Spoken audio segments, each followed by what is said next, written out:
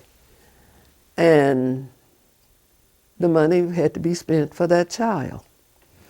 And so our rule was it had to be for something that was necessary, like that you normally wouldn't have a lot of money for, like dental work or, medical something if you didn't have it. But the guys on the court with me had always been used to a lot more money than I. So I had more of an idea of what these poor families could do, and what they could do without. So they would always, ask me, Lucy, what you think? We'd agree, publicly, but they would ask me. And sometimes I wouldn't know. So I would say, give me time, I'll find out. I always knew somebody I could call.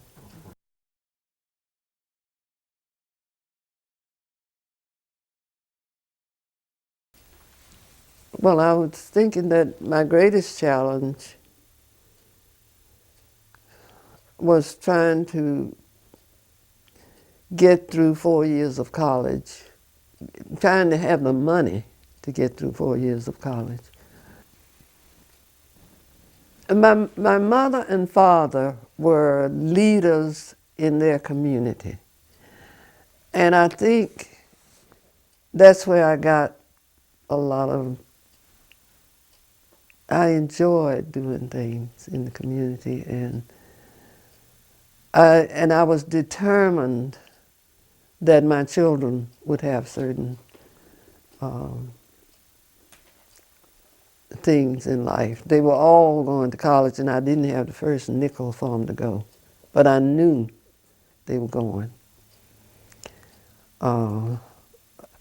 Mother said, if my child will go to college, I will do certain things. I said, well, my children don't know they have a choice, because we never talk about if. I had to talk to one of the principals one time because he was going to allow my son, David was going to drop math as a class. And I was talking with the principal, Dr. Kaya, and I said, how can he drop a course like that and the parents don't know? And Dr. Kaya said to me, we think that when a child gets to high school, they know what they want to do. I said, I went to college with some kids that didn't know what they wanted to do.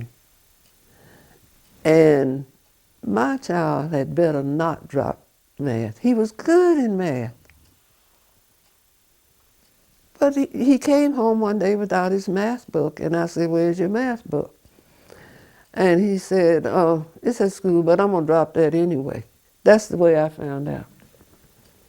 I said, no, you're not. And I want to see that book every day.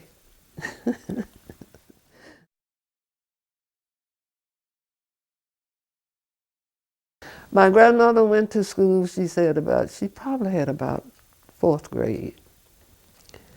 But she could read, she read every newspaper. She could tell you what was going on in the world.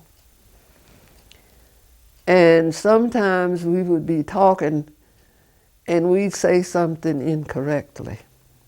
And my grandmother would say, Ah, little girl, that's not right. I'm not sure what it ought to be, but I know that's not right. And we'd have to correct it. She said, that's right. She was a smart woman.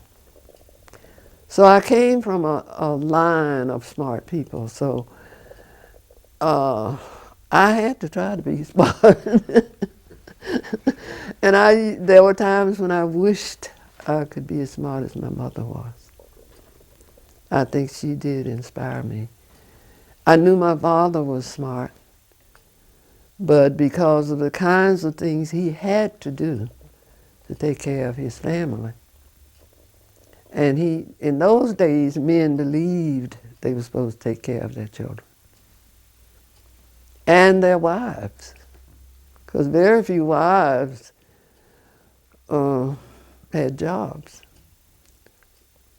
If they did, they were cleaning somebody's kitchen or something. There just were no jobs for black people that you wanted to brag about. The teachers in those days were inspiration. If they knew you could do it, you did it. You had to do it.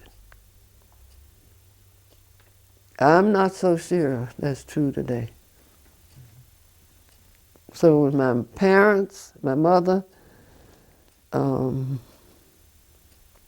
the teachers, if you had a brain, you better use it. And I feel so sorry for a lot of the kids that are out there selling drugs and taking care of their mothers with the money they make. And they are using business sense. They are smart kids doing the wrong things. I just feel so sorry for them.